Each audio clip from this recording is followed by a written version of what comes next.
Here is an explanation for the answer to final exam question number 66 in Alternative Energy Demystified, 2nd edition.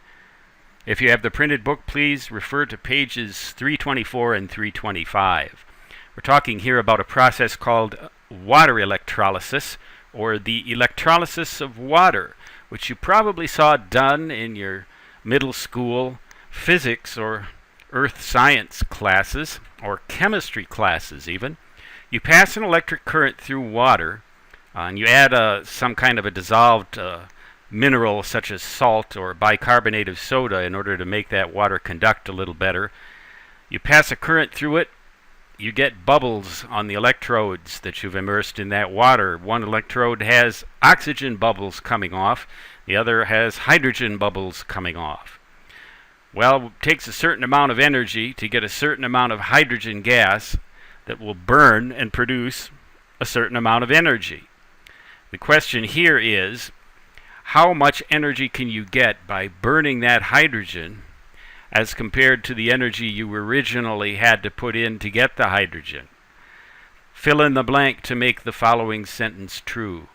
It will take blank energy to produce a cubic meter of hydrogen by water electrolysis at standard atmospheric pressure, as we will get when we burn that same cubic meter of hydrogen. So you never get something for nothing. You never, as they say here in the United States, there's no such thing as a free lunch.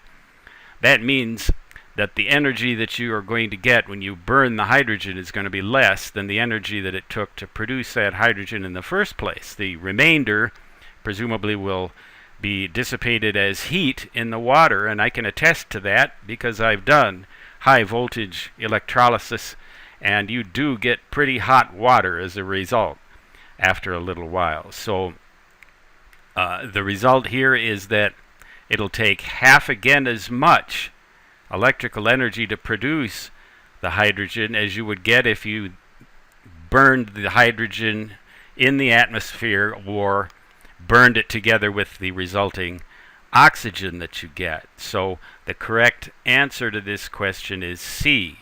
Another way to look at that is that you only get 2/3 as much energy out of the hydrogen as you put into the system to get that hydrogen. But that's not the way the sentence is worded. So choice B isn't right. If you picked choice B, reread the question. It's choice C. It takes half again. That's 1.5 times as much.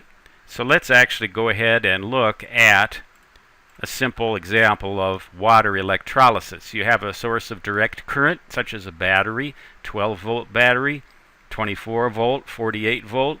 I've done this with as much as 750 volts, but don't you try that at home. If you have a power supply like the one I had with an old ham radio that delivers that kind of voltage, that's a dangerous voltage. So if you're going to try this experiment, I recommend you use a 6-volt lantern battery or a couple of 6-volt lantern batteries in series.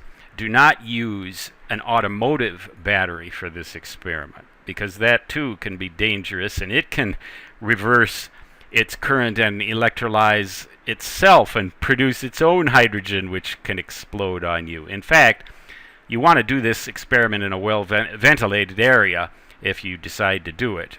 Water and electrolyte, you can just add salt. Hydrogen bubbles come off of the negative electrode. Oxygen bubbles come off of the positive electrode. This has been suggested as a process that might be used on a large scale with wind farms or solar farms or other farms that gather the energy from the environment, from the renewable sources like that, to produce hydrogen that could then be used for a variety of purposes: car engines, heating your house, and things like that, even fuel cells. But it's not an efficient process, and that's one of the things holding it back. So once again, the correct choice for this question is C. It takes half again as much, or 1.5 times, or 150% as much electrical energy put into this system as you would get if you burned these gases outright after you've collected them.